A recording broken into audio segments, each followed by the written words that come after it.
Na-experience mo na ba na patuloy kang naniniwala sa isang bagay pero deep inside, parang naghahanda ka na rin sa possibility na madidisappoint ka? Anybody here? Have you ever put your faith into something tapos through time, parang walang nangyayari? Kailan ba titinutong mister ko? Kailan ba babait tong misis ko? Kailan ba babait tong anak ko? Kailan ba magkaka-restoration of relationship kaming mag-ama? Have you ever held on to something na alam mong pangako to ng Diyos, pero ang problema, ang tagal? We live in a world of instant gratification. Yung mga same-day delivery, streaming on demand, on notification na real-time. Yet some of the deepest longing ng buhay natin hindi makukuha sa instant. Tama? Ang tagal nyo ng kasal, and you've been longing for a child. Una, kayo lang naglolong, tapos yung magulang nyo na, yung mga titas nyo na, hindi ba kayo magkakaanak, yung mga ganon. And some of the things na instant, ang bilis, just add water, pero the things that there's this deep longing natin, hindi nakukuha sa instant healing. Anybody here?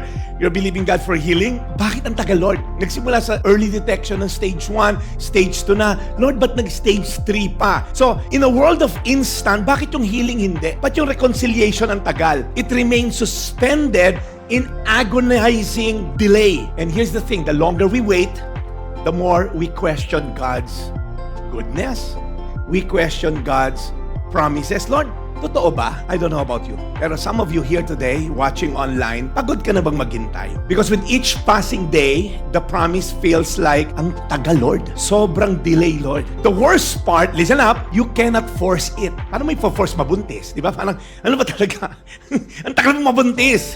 Pressured na tayo sa lahat ng kamag-anak natin. You can't manufacture it. As much as gusto mong patawarin yung biyanan mo, yung kapatid mo, pero sometimes parang galit na galit ka. You cannot manufacture that joy or inner peace. All you can do is wait. And here's the thing, waiting is suffocating our faith. Tapos babanatan ka ng mga kakilala mong Kristiyano. Pre, just have more faith. Meron kayong mga kasamahan Kristiyanong ganon? Think positive. Alam mo yon, yung parang andali. Hindi, kami namatayan ng anak. Tapos sinasabi mo, kaya mo yan. Just have more faith.